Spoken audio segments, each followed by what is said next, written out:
Welcome to the EarthWorks podcast, where our team will share the jargon of carbon with many of the turf friends we've met over the past 35 years.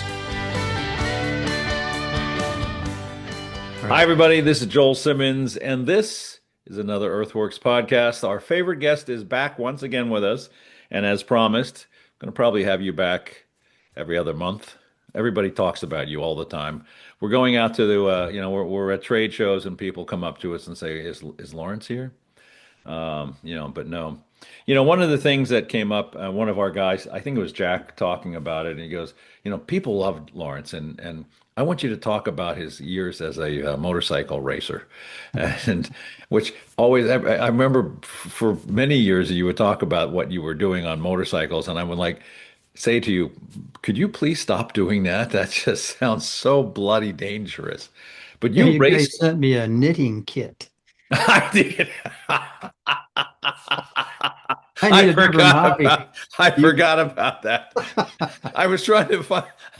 I sent Lawrence a kit, a knitting kit, a book on knitting, and a kit to Yeah, help find new hobbies so he would stay off the motorcycle. I complete with forgot all. video.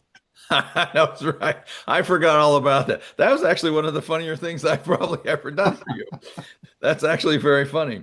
So talk about this. I mean, you spent years racing, seriously racing motorcycles and crashing constantly, or not constantly, but a few times, enough to scare your wife to death, and certainly enough to scare us to death. So, but I can imagine the adrenaline was probably the It rush. was never my fault. No, it probably wasn't, was it? No. Some jackass pulling out in front of you, right? Things like that. Yeah, right. Oh my Being God. on a racetrack had nothing to do with it. Mm-mm. How fast were you going? Oh, are you referring to the accidents or? No, no. How fast would you be racing at? I mean, what was the speed you were usually getting to? The fastest straightaway that I was on was Road America. It has a downhill run after the start finish line, and with a tailwind, I did 161 one day, and that was on a 750cc bike, and the 1 liter bikes would just go whistling by like a 20, 30 mile an hour difference. So, You're going 168 and they're going past you like yeah, a yeah, hummingbird. yeah. But that's what people always want to hear. How fast do you go? Yeah, I know. I'll tell you the tricky part. There's a downhill left-hander coming up called turn 5. And a lot of people don't make it through there. You know how fast that corner is? No. 45 miles an hour. And they don't make it through it at 40? It's so difficult it's a downhill braking zone. You're heavy on the brakes. Yeah. The rear end's jumping around and you're trying to get the bike settled down before you do the turn in. And when you finally do the turn in and apex that left-hander at the bottom of that hill on turn 5 of Road America, you're doing about 45 miles an hour. So the challenge was getting the speed down enough to make the turn. Yeah. Yeah. Yeah, Yeah, scrubbing off like 100 and some miles an hour going downhill. And so that's the, just the, crazy. the skill level to do that, heavy braking downhill, corner coming up, those were the real challenges. And you were on one knee, I assume. You had a knee on the ground, right? When you were Yeah, making that turn? yeah. Whew. Why did you do this again? Love it. Absolutely love it. Just love it. It just takes so many things to come together. You got 1,000 little things that have to come together to have a really decent day, decent result. And how long in your life did you actually do this? Well, I started racing in my 20s. Yeah, actually, before that, when I was in college, I was racing karts. Then I moved up to midgets. Then I drove some sprint cars for a while. Did some Formula B racing and SCCA. Had an IMSA license. The motorcycle stuff started when I was about 50 years old. So, yeah, When you when I were 50, you started racing at about 50, 168 miles 55, an hour somewhere. around the track. Yeah, yeah. So have you taken up knitting yet? I mean, have you taken this to heart or no? No, You put the bike away though, right? And I know that was not an easy that thing. was hard to do. I parked it in Yes. the garage and I said, I'm going to start this thing every month and keep it in good condition. Hey, I might change my mind. I walked around that motorcycle for 2 years Oh in gosh. the shop, and then I converted the shop into a lab and sold the motorcycle. So, To your wife's great happiness, which is um, every once in a while she thinks I should get back on a bike, but I go, I don't know. I think my favorite story though of your bike racing was when you were on the road with a bunch of buddies going really fast and the cops Oh, finally pulled you over. And then yeah. when you all took off your helmets, you were all a bunch of old guys and they were expecting a bunch of teenagers like, State trooper. Yeah, we yeah, weren't racing, but we kind of were. But anyway, you were no, just that going was a little too fast for his flavor. But when he found out that you were a bunch of old guys zipping around the county, yeah, he's standing there with his hands on his hips, got his hat on, trooper, very bold looking guy, and we take off all our helmets and his hands dropped down beside this. what? His body language totally changed. He goes, well, there goes my crazy kids story. Yeah. Well, you were crazy kids, even at that age. Yeah. That's a very funny story. I always loved that one. You also had another interesting life experience, and you were a glass maker Mhm. before you became, I guess, is this right? Right before you became a chemist, you were actually making stained glass. And Yeah. I'm not describing that well, but you can. Let's see. I did that for 26 years, I think, and became pretty good at it. Uh, very successful business. And it just got to the point where I'd wake up in the morning and if I heard another piece of glass break, it would just make me sick in my stomach. So I just burned out. And then that's when I quit. I moved into a old farmhouse out in the middle of nowhere.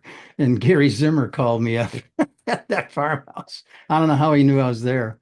He says, I got something you might be interested in. And that started my career in agricultural products then. So So he asked you to start studying humates. What year was that? I mean, nobody was talking about 2000, humates.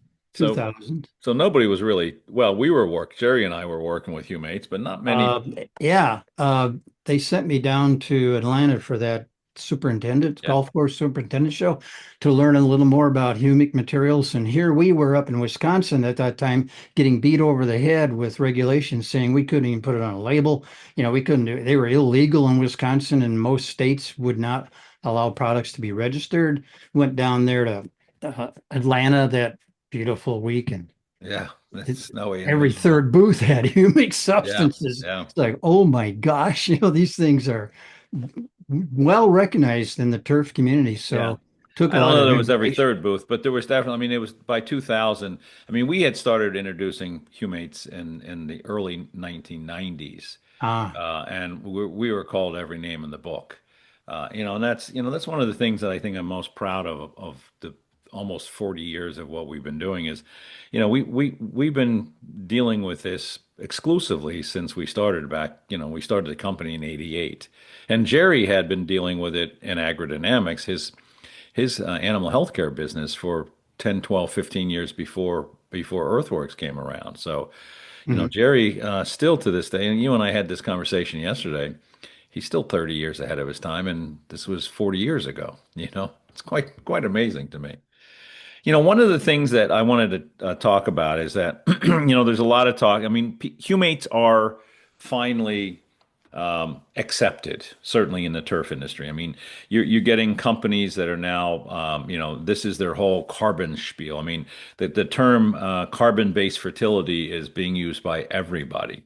And it's funny because I'm gonna perhaps I'm gonna take a little liberty here and say that what Jerry and I did back in 1988 was the beginning of and the foundation, if you will, of carbon-based fertility. But we really called it biological soil management. You've seen that picture of me with my beautiful porn stash and Jerry with his normal sport coat on.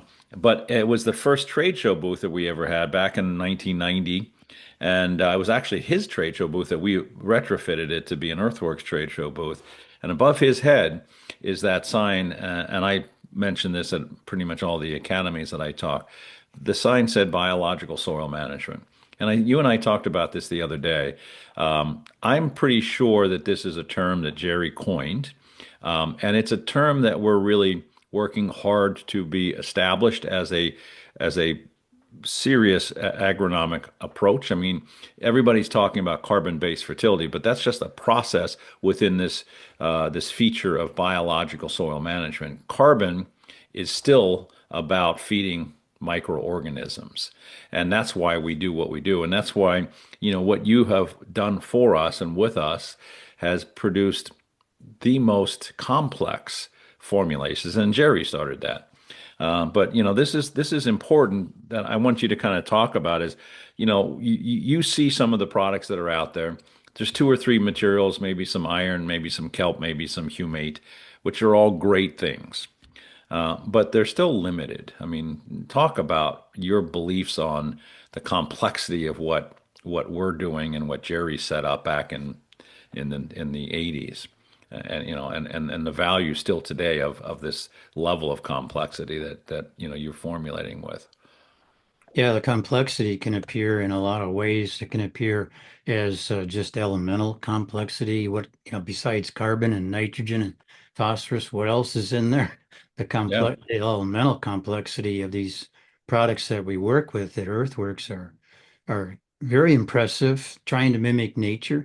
There could be a complexity in the ingredients that we're using. For example, if we're using a fish hydrolysate or a kelp or even a concentrated seawater in these products, they all bring a lot of complexity, both elemental wise and component wise. And what's interesting is I just finished a book written by Franzel, and he brings up the thermodynamics of all this, which I've always thought should be looked into. And this was written 10 years ago. And thermodynamically, if you follow the rules that the law has laid down for us, APFCO, Association of American Plant Food Control Officials, Our and, friends. and they say there's only 17 elements required.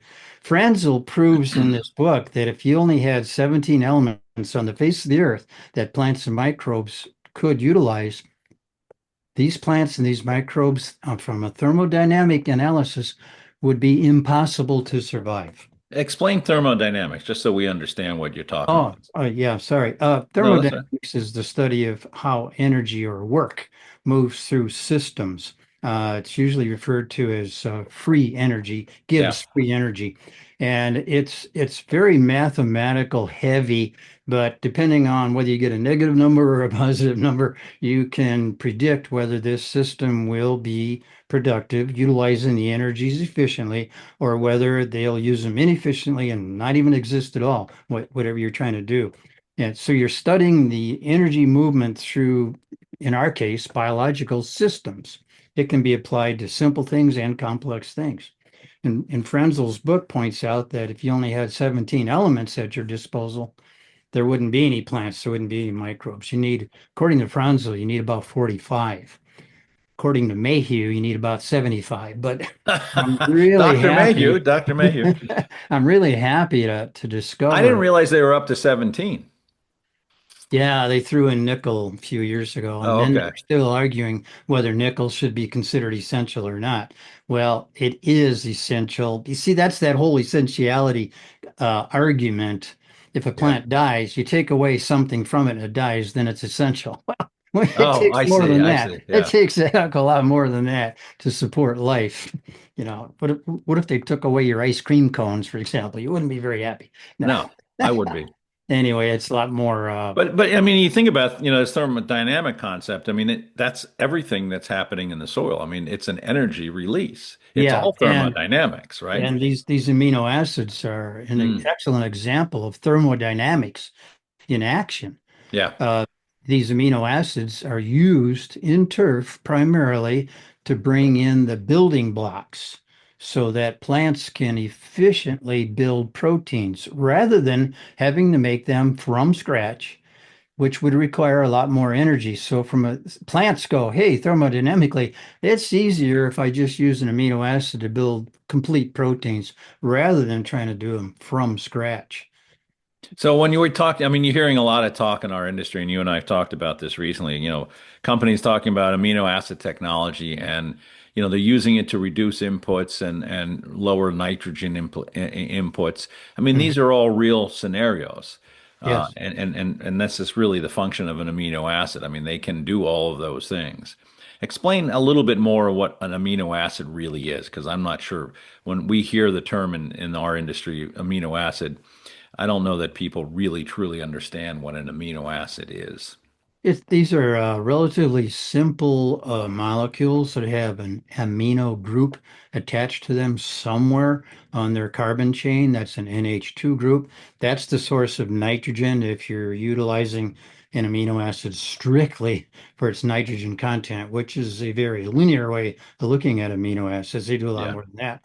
And there's also another group on that chain of carbons that contains a hydrogen hanging out all there by itself on what we call carboxylic acid groups. That's C, O, and an OH stuck to one carbon in that chain. That OH or that OH sticking out there on the side of the chain can release a hydrogen proton, i.e. acid. So we have an amino group, we have an acid group. So, you use that word linear and help Mhm. me explain that. I mean, we Oh, use okay. amino. I mean, we had tested our complexes and we found what, 25 amino acids in our products, in our liquid, products. So, I Mhm. mean, they're laced with amino acids, but they're all naturally occurring. I mean, we're not building amino acids. I mean, Right. These are not coming from an industrial process where they're right. trying to control the quality of a synthetic material. That is not the case with these products. So they're coming from natural sourcing, Yeah, fish. oh yeah, I mean, right. fish happens to be very high in amino acids, right? Exactly. Yeah, Yes. and we've so are other companies synthesizing amino acids? Is that what we're seeing in fertilizer production? Is synthesized amino acids? Well, let's say you have a product and it only has one amino acid in it. Let's say it's and let's pick one here. L-amino acid, yeah, whatever. Let's say it's alanine. There you go. That's all it says on the tag. That's what it says on the SDS. Okay, that had to be manufactured somewhere and purified Right, somewhere. right, right, Okay, because if it came out of nature and they're using a natural based product to derive the aniline, well, there's a lot of other things that would accompany it that are found in nature. But if there's only aniline in there, well, that's an industrial product right, right. synthesized for the purpose. Now, if I've got amino acids on my label, I mean, what is it? I mean, I'm hearing this amino acid technology. What am I hearing as a golf course superintendent? What does it mean to me that I have amino acids, either in our products or anybody's? Let me give you a little history first. Good. Um, if you come up with a great idea like Jerry Brunetti had, and he said, "I'm putting some fish hydrolysate in here, and oh, by the way, it's real high in amino acids," and in his day, you couldn't make that claim. Amino acids, new. They're what are they good for? Nothing, absolutely nothing. Then another person or another company comes along and petitions AFCO and says they've got nitrogen in them, and AFCO goes, "Oh, really? Well, you can put that on your tag. Now you can legally sell Oh, amino acids." Well, that's very linear. That's yeah. that's not even linear.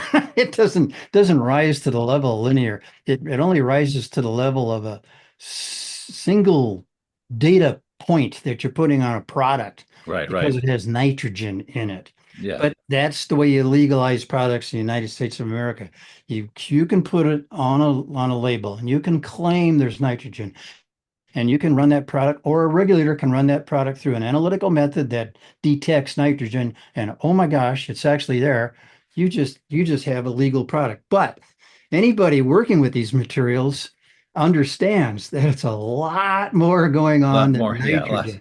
a lot Yeah, more than because just the that. the world these natural ingredients live in is not ionic chemistry, pluses and minuses, ions, that sort of thing. It is not that chemistry at all. We're dealing with Zwitter ions. We're dealing with complexation. We're dealing with a chemistry of complexation. So you look at an amino acid and you see that COOH group hanging on there. You see the NH group over there. Oh, these things can chelate. Now we got a big clue how they're used. So they go way, way beyond nitrogen. And we're using them to chelate and stability and to create stability within our products. right? I mean, aren't they helping in the formulation and the production of some products just as a chelating agent, much like we use our humic acids to help us stabilize products in the jug? Yeah, that's certainly going on, but we cannot make that. I don't think you can legitimately make that claim. You might be able to do that on turf side, but on the ag side, we cannot make that claim because Yeah. some regulators are going to come along and say, prove that it's chelated. There is no way to prove that right now with any kind of standardized method. So we have to avoid that language on a label. But we know darn well it's happening. We know this Right. complexation chemistry is going on. How else can you explain take an iron sulfate, X grams of iron sulfate in a soil system, take X grams of a chelated form that we know is chelated with an amino acid, and you get two, three, four times the performance out of it. Explain that. There's obvious the chemistry, the complexation chemistry is obviously working, and you can cut back inputs then. Is an amino acid a carbon-based product? Yes, So it's people using mostly amino, carbon. It's primarily carbon. okay, explain that just so I can finish this question. Okay, well, carbon can connect to carbon, which is rather unusual for most Yeah, elements. change the carbon. Yeah, silicon can do that. Carbon can do that. Yeah, So let's say you have four carbons all stuck together, and you got an amino group stuck on it and an acid group stuck on it. Now you got an amino acid, and they have peculiar chemistry. yeah. It's coordination chemistry, So the not reason that not ionic, not read that. yeah, Yeah, definitely not ionic. Yeah.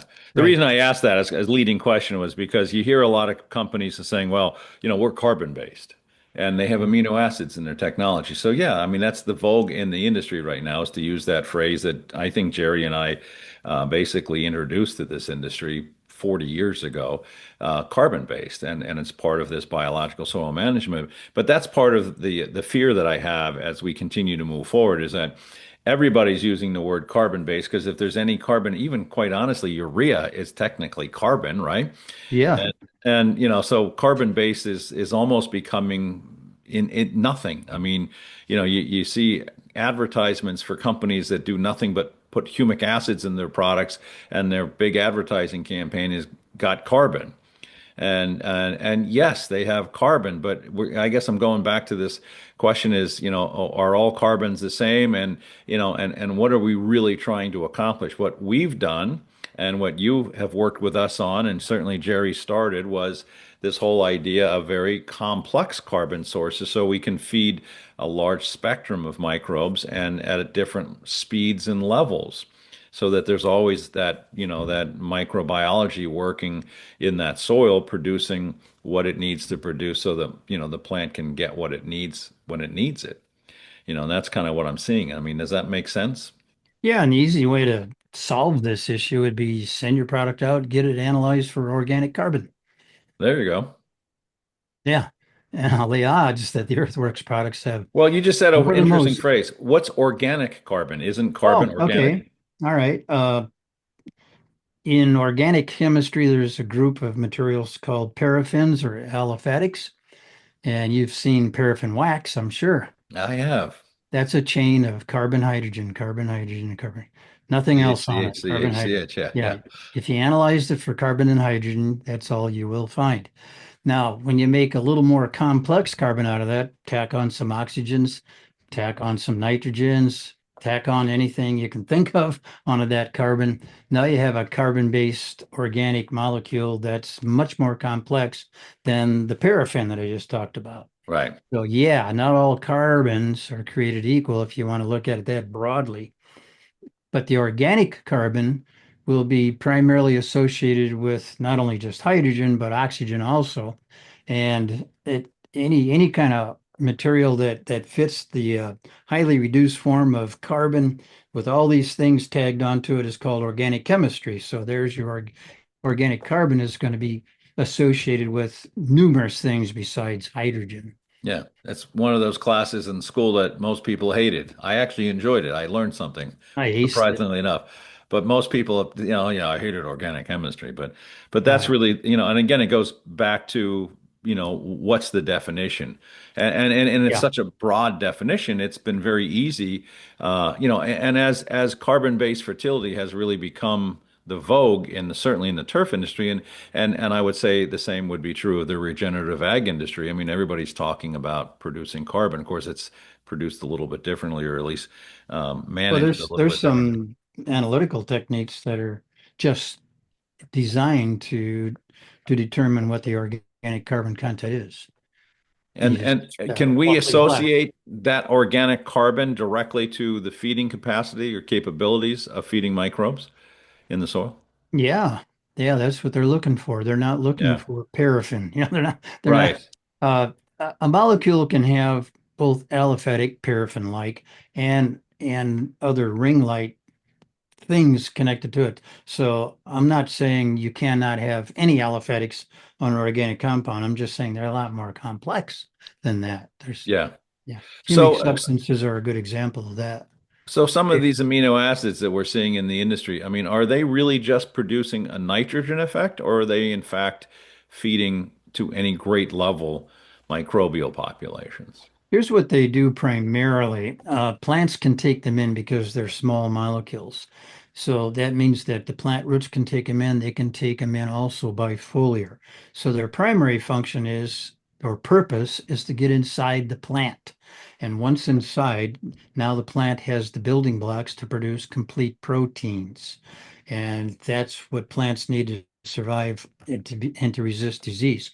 Well, if you just took a major energy step out of that procedure, again, back to thermodynamics, allow the plant to save energy for other things, such as protection, then the plant expresses this in our mind anyway as being more resistant to disease and drought and a lot of other things and stress and better, faster recovery from stresses.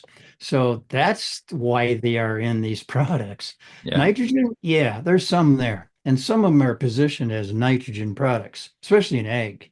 Yeah, especially glycine from soybeans in egg.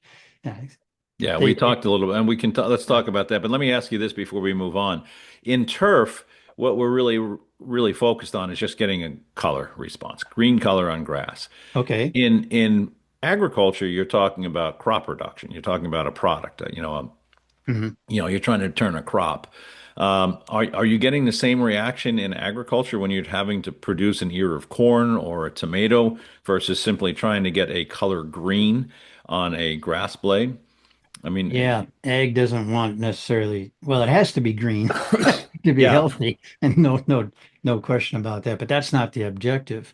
The objective is to increase the resilience in these plants. Let them protect themselves. Let them yeah, produce their own protectants. If you put on straight, raw, inorganic, linear nitrogen, mineral nitrogen, the plant has to go through a lot of steps and a lot of energy to convert it to protein. Well, in the meantime, they're diverting that energy that would normally be used for plant protection. Now they're diverting it to trying to metabolize these things and build them up. intracellularly, you're talking. Yeah, And yeah. this is after the microbes have had to take it and break it down and burn up all their available food sources, their carbon in the soil, to get it into Mhm, a form that the plant can get it in so mhm. that it can start to do all the things that you just talked about. So the issue is if you have amino acids, which are simple nitrogen compounds, and the microbes get to it first before the plant does, then you do have a problem. Yeah. They gobble it up pretty darn fast. It's interesting because the industry is really talking a lot. I mean, our industry is talking a lot about, a lot of these soil reactions. These are things that are new to the turf industry. I mean, we've talked about Dr. White's research on rhizophagy, which Mhm. I found fascinating. I mean, I'll say this at all my EarthWorks academies, but 5 years ago, maybe 7 years ago now, we got this understanding of to this relationship of microbes and how they enter the root system, and then the plant takes all that mineral that it's deposited and or harvested, and then takes it off the back of the microbe and spits them back out. But it's interesting seeing from that type of research, the research done in the 90s on glomalin at the USDA. I mean, we're starting to really see some serious movement forward. And this is in an industry that never even acknowledged that the soil had any reaction. Even within this amino acid conversation, isn't it just really this carbon-based material, but still it's talking about feeding the plant and not necessarily even, again, acknowledging the whole microbiome of the soil. I mean, we're definitely moving in the right direction, but we're still being dragged down by some of these conversations that want to take this biological soil management idea or carbon by idea and still just plug it into the plant and make it a plant-based conversation instead of a soil-based conversation. Is that a fair statement, or am I just being an old crotchety guy? Old crotchety guy. Are you kidding me? Some days I feel that way. More days than not nowadays. No, no.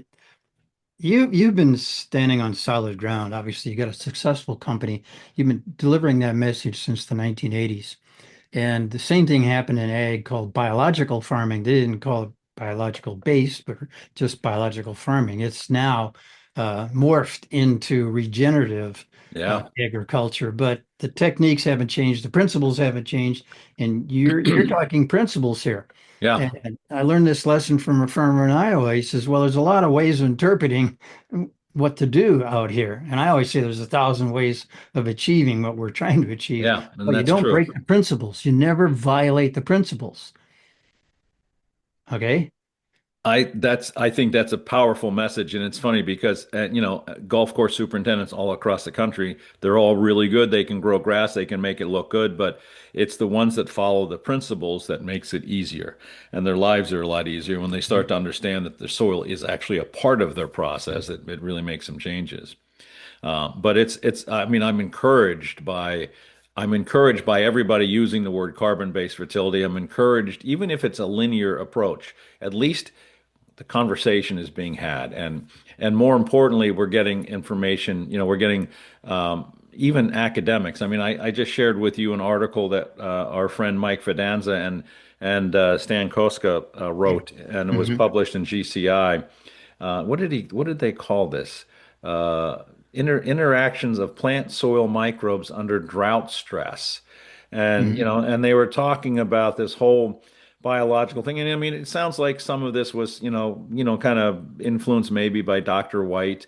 But one of the terms that came out of this that is the concept of mucilage, which is a Yes. biological glue. Explain what that is, and let's talk about what roots are doing. I mean, this whole exudate system, the whole process by which the plant has magically turned photosynthetic activity into the ability to turn that material into really incredibly valuable food sources for microbes and obviously sustainable sources of food for the plant.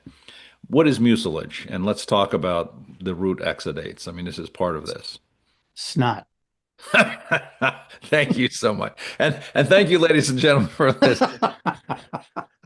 It is Root, snot. It root, really is root snot, isn't it? snot. How does it differ from glomalin? Oh, yeah. Because that's kind of snot too, isn't it? I mean, it's Yeah. kind of root Well, snot. uh, glomalin or It's mycorrhizal glomalin. snot. You say potato, I say potato. There you Uh, go. You say snot, I say let's close up the shop.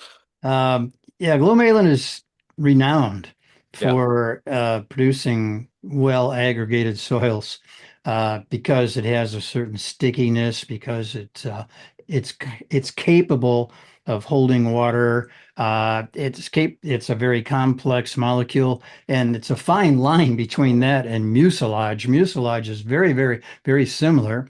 Plants produce more mucilage probably than glomalin. Glomalin is usually the result of plants interacting with mycorrhizae, for example. Yeah, But doesn't that just come from mycorrhizae? Isn't the glomalin? yeah, I'm saying well, glomalin. it's definitely this dance between whatever the mycorrhizae is finding in the soil to eat, which are exudates from plants to begin with, Yeah, yeah. and the mucilage is a way. I'm just going to throw this out here. In my opinion, mucilage seems to be a way of getting these really precious nutrients kind of balled up into something that can sit there for a while in the soil, then allow the microbes to come in, do their work.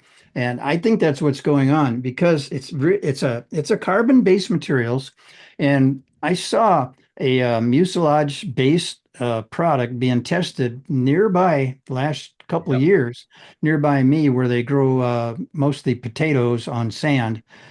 And the organic matter of that soil was measurably increasing every year that they use that product. They were growing And soil. so the only way you can do that is through microbiological activity and plant root exudates. So this mucilage material that this company developed is, I think, providing the conditions for all these interactions to take place. It's just allowing things to stabilize long enough so that everybody can kind of do their thing in that root zone. That seems to be how it works. And it looks like gel. It looks like gelatin. Looks like snot. You said it right the first time. Yeah. Yeah, gel is in the brand name of the product. In Yeah. fact, Yeah. Yeah. and you put it in water, just straight water, without even mixing it with So, fertilizers. It gels right up. It right. expands, holds water like crazy. Musagel is an exudate from a plant. Yeah, Okay, yeah, so the from plant is plant roots. so let's start from the very top. So it's taking photosynthetic activity. I mean, it's taking photosynthesis, and Yes. then the plant now creates this little factory of, all sorts of goodies, mucilage, Hmm. the exudates. I mean, what all is in? I mean, the plant is doing this to communicate. The plant is doing this because it needs a nutrient or an element to continue to Hmm. survive. More than 17 elements that, it's conventionally, been told, we've been trained and brainwashed to believe all the Thermodynamic plants theory need. says you got to have a minimum of 45. And I like your theory much better because I mean if they're in the plant, I mean aren't they there for a reason? I mean if the Yeah, plant has 70 or 90 trace elements in it, I mean the plant's not 75. stupid. I mean, that's what we really need to get somebody to really teach us as a society is how incredibly intelligent plant material, even a grass plant, which is botanically probably on the bottom of the rung.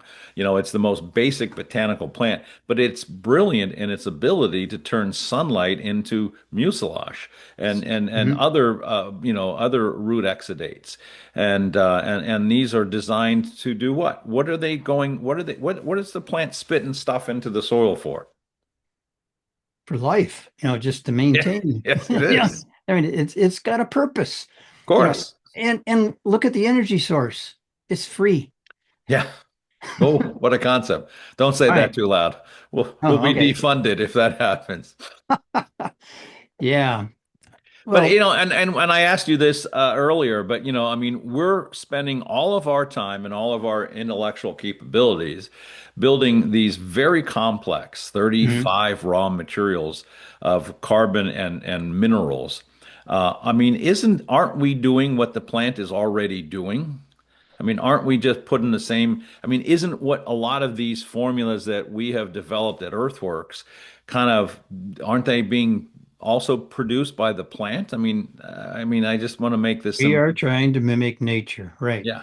And we'll never achieve it, but we can sure come close. So what, the obviously the ideal is twofold here is that in this process we allow the plant to be more efficient in its ability to perform its photosynthetic abilities, which means it can bring in more root exudates. But in the same time, especially in a turf environment that is under such incredible pressure, or even an agriculture crop that needs to produce so much energy to produce an ear of corn or a tomato or whatever it is.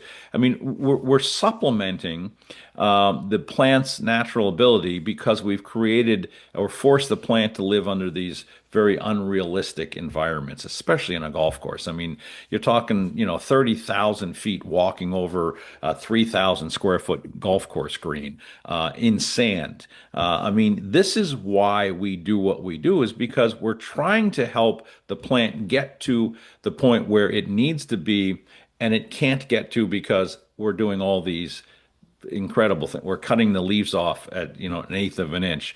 We're running machines over it all the day. We're putting down chemicals that affect biological activity. Is that why we are doing what we're doing?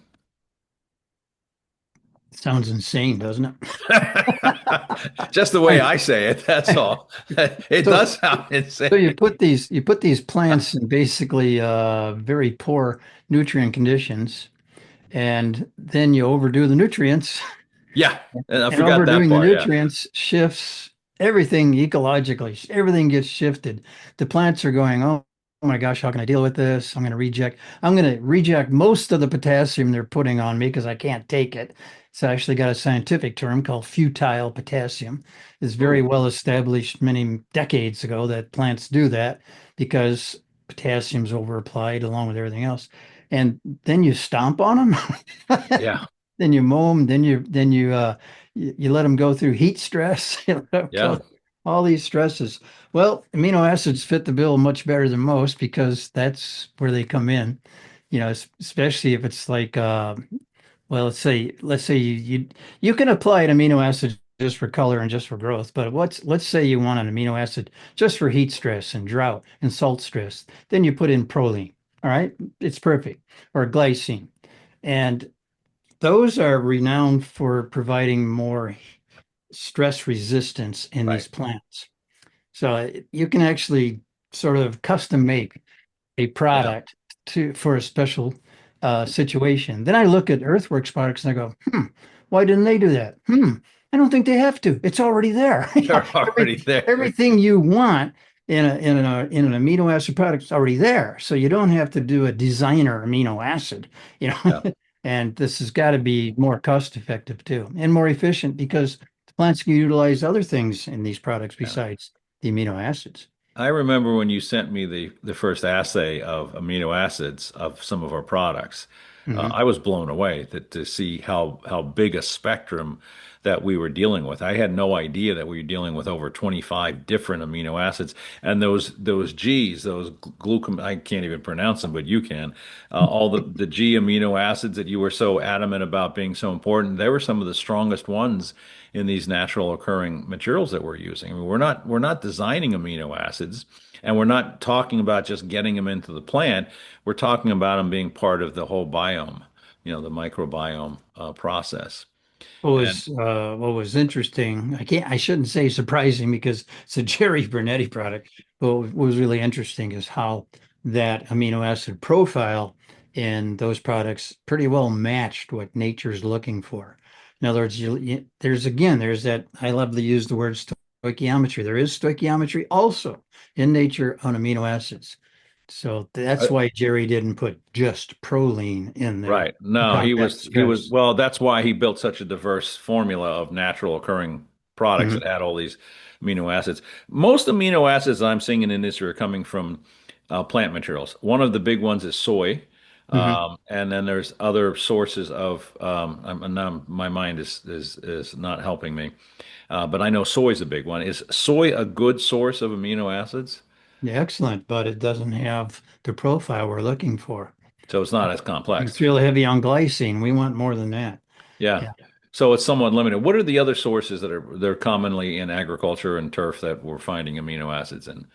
I mean, there's other meal products, I believe, right? Oh gosh, yeah, there's cornmeal. Now you got me stumped. I'm thinking of all the different sources. Soy and corn are the big ones because we raise a lot of that in the United States of But America. neither one of them are complete, Oh no, no, they're not animal proteins. right? No, only animal proteins will provide a complete amino acid Because the profile. animal's already taken it in and processed it. Yeah, Yeah.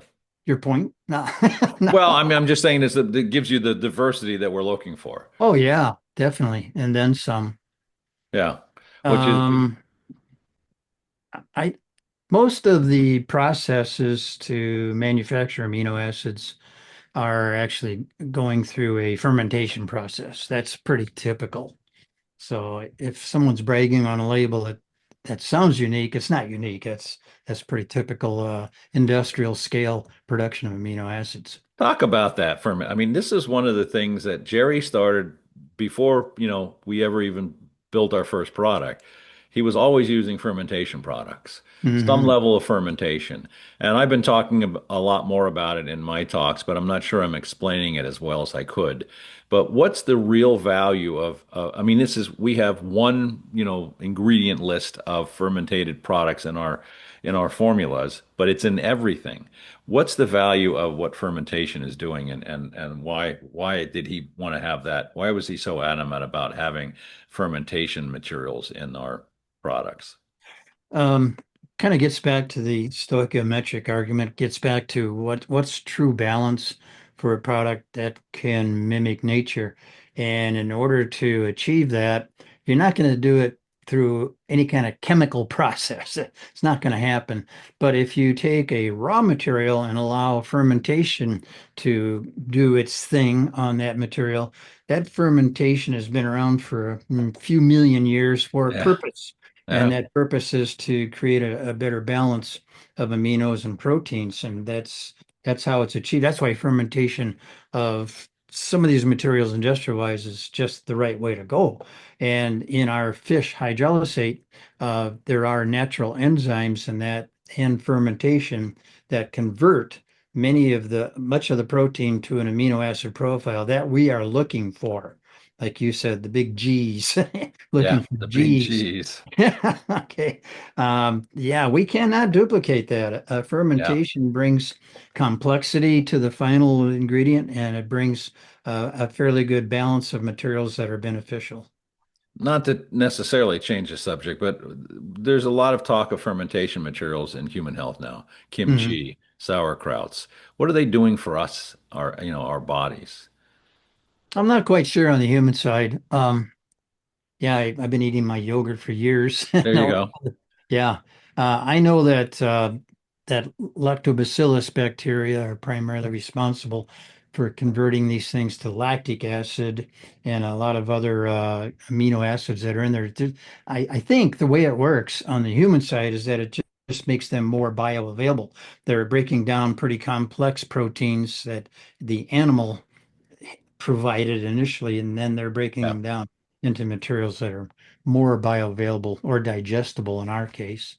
And I think what we're really doing, I mean, at the end of the day, bioavailability is what we're trying to do for plant material. I mean, all of this Mhm. work that we've done from day one and this complexity, I mean, you work your tail off keeping our products stable, which would have been much easier if we just built products with three raw materials.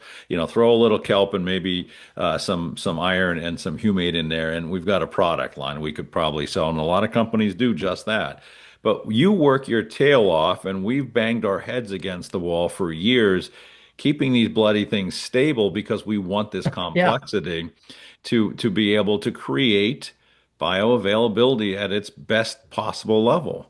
I mean, I mean, I don't, first of all, the chemistry is beyond my pea brain, but that's why I have your brain. But, talk about that. I mean, bioavailability, that's really what this is all about. doesn't that remind you of all those jugs blowing up in California when Jerry increased the bioavailability of one of the Yeah, products? we've had a few of those situations.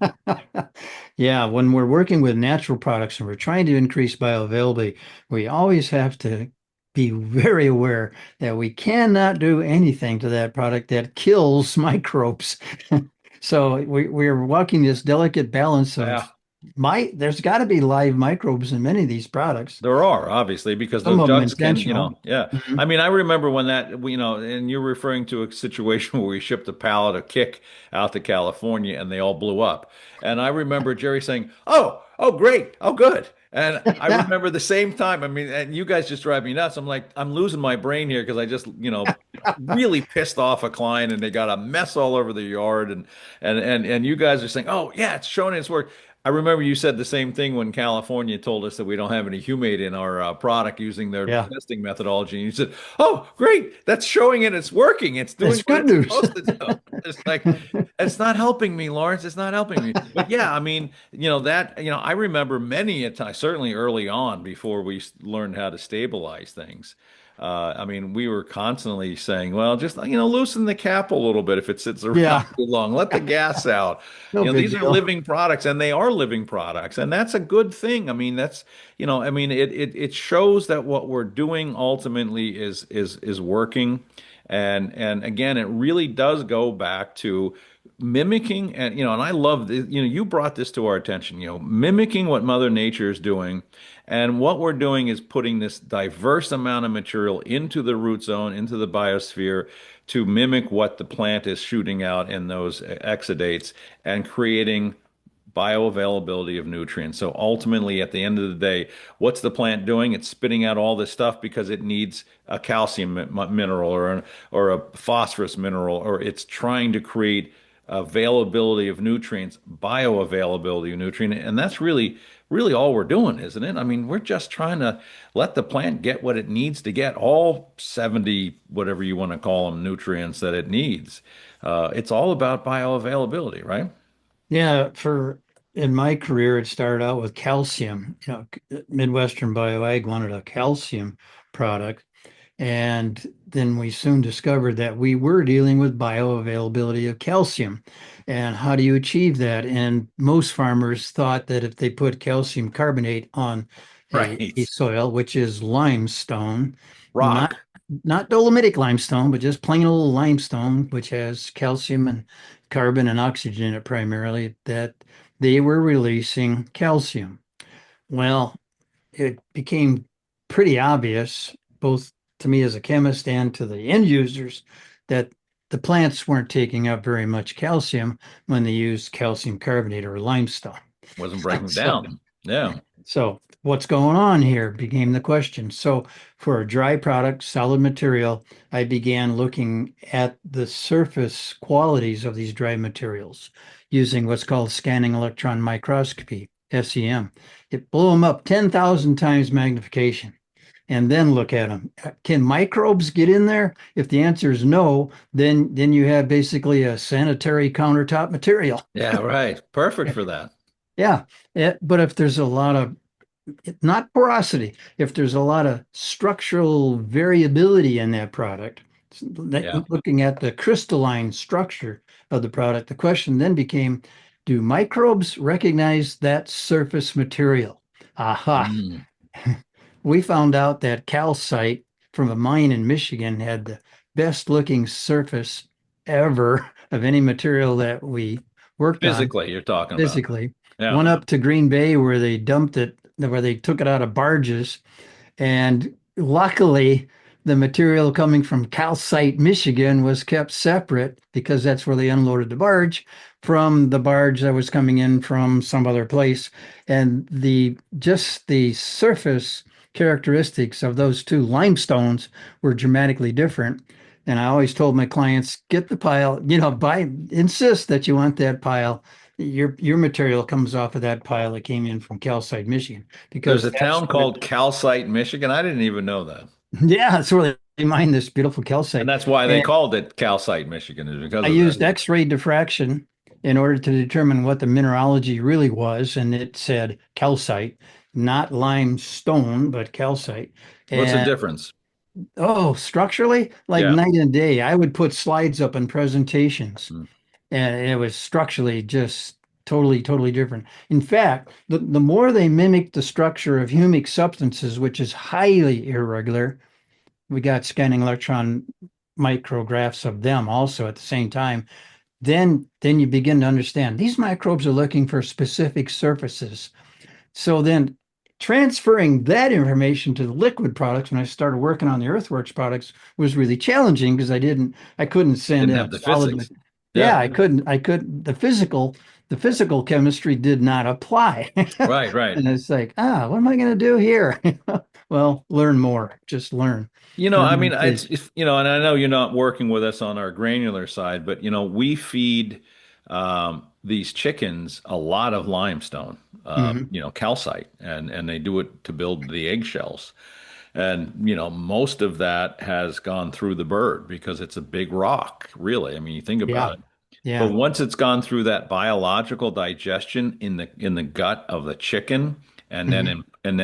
in particularly the second digestion in the composting pile, we've done the same testing there and found this calcium, which is probably more than double digits in percentage, to be extremely available because it's gone through two biological digestions. I would Yeah. expect that. Yeah. Hmm. And it's, I mean, and it's just kind of like the same thing that we're talking about with the amino acid complex from the animals. I mean, it's gone through an animal digestion and it's been allowed to, get into a form where now the plant can actually start to utilize it much more effectively. And, the availability of calcium in good egg layer chicken manure is really incredibly valuable. And we Hmm. don't talk about a lot of it. I mean, in fact, for the longest time, I didn't talk about it at all because people were so scared if they heard the word calcium. The only thing that they ever associated calcium with is raising pH. And, there's like, oh, I don't want to raise the pH. I'm like, it's not going Mhm. to do that. No, This is has nothing to available do with calcium. this It's not going to calcium. do that at all. It's not They're never going ignoring the carbonate end of that molecule. right. So, yeah, tell me the chemistry of what was going on. What's going on there? On raising pH? No, on getting it to go through an animal and then biologically becoming available. Well, the first step is that it went through an animal, like you pointed out. Yeah, Okay, there had to be enzymatic attacks on right. that calcium. If that bird takes in calcium carbonate, limestone, it's not bioavailable to that bird. It has to be made bioavailable, usually by a high acid condition and enzymes, and they break that down. Now that calcium source can be utilized by the animal. So already it's been converted to something, right? It's totally different than what went in. And that's physically different. Yeah, So then you put it into a composting process again.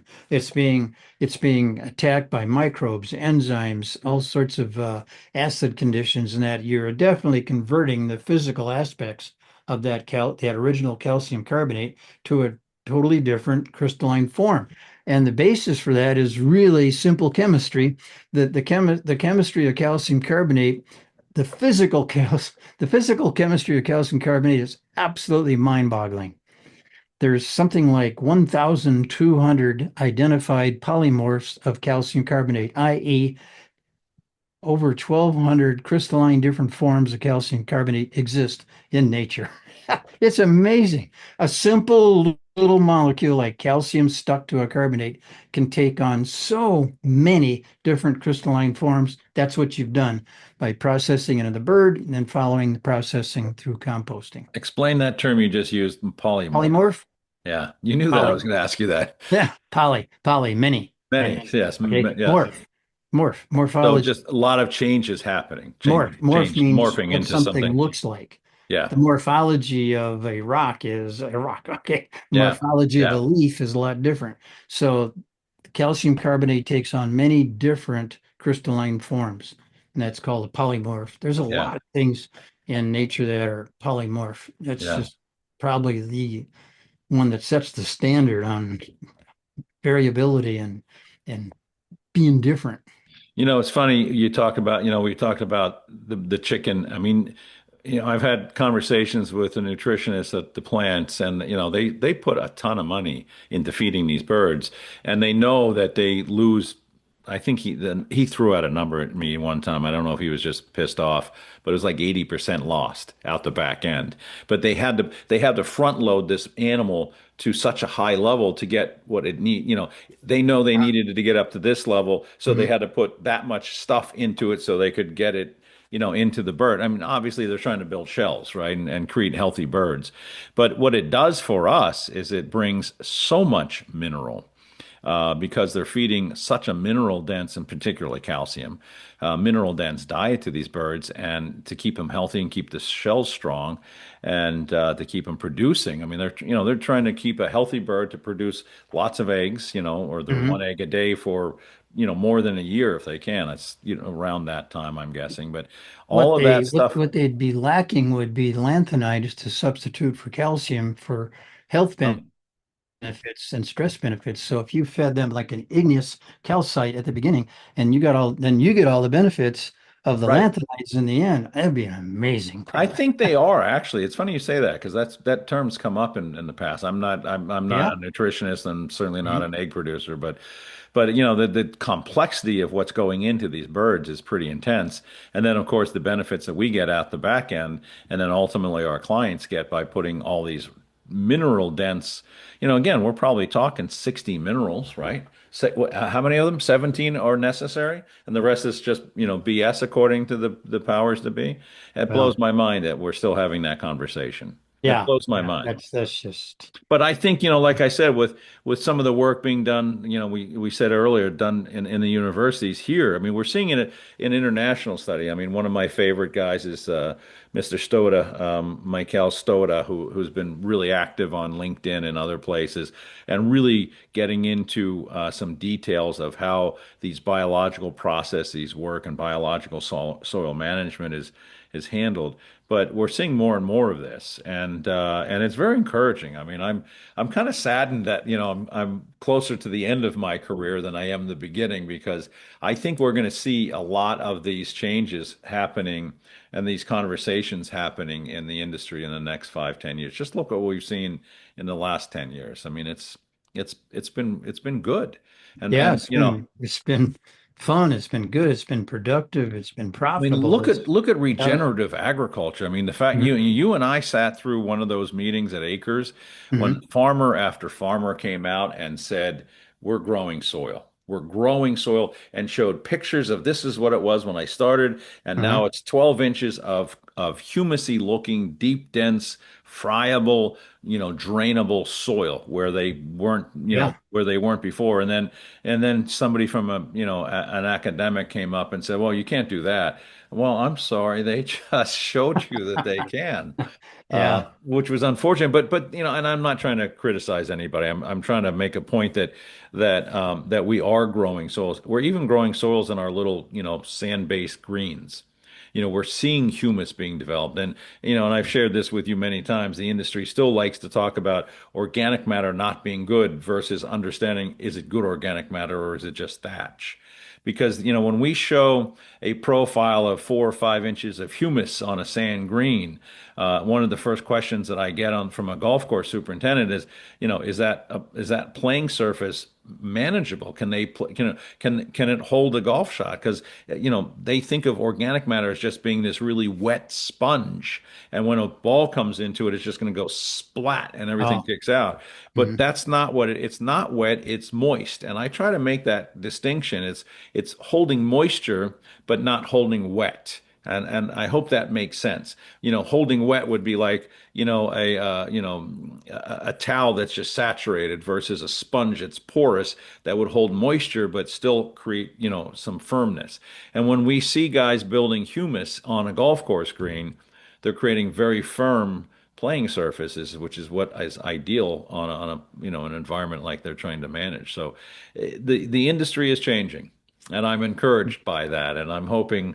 Good. I know our team is excited, and they're going to run with this for a long, long, long time, and I think we're starting to finally see, certainly in regenerative agriculture, where we cut our teeth, and now you're seeing it. Like I said earlier, if you get a chance, I think it was in GCI magazine, the article that Dr. Fidanza put out with Stan Koska, which was really just well written and encouraging. And again, they were really looking at drought stress. And one of the things that you and I both know is that what we're doing is certainly aiding the whole soil plant environment to manage moisture, so drought becomes less of a problem. Is that a fair statement? Yes, definitely. Yeah. I mean, think about it. It's going to be one of the biggest issues in the next 100 years is managing water. And, we certainly have overused it, and way too many places have really bad water. So, not only that, we're managing it, but we're also, qualifying it. I have no idea when we started this conversation. I fear that we're way over an hour. We could be an hour and 25 minutes Could long, but I be. don't think so, because you and I were gabbing before we started. But as always, and I will certainly pull upon you again in the very near future to come back and continue this conversation. But I think we'll get more comments now that they know that you're a bike racer and an artist. So a Okay. man of many talents, as they say, and now a world-renowned humic specialist and chemist. So we'll find another topic to have on another day, and I can't thank you enough for all you've done for us. You're welcome. And that, my friends, is the EarthWorks podcast. We will have Mr. Mayhew back again very soon, and we'll come up with some other wonderful conversation.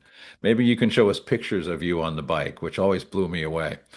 Actually, what I'd like to see is some of your knitting. I'd like to see that. I had forgotten that. That was very funny. Thank you, Lawrence. Appreciate it. You're welcome.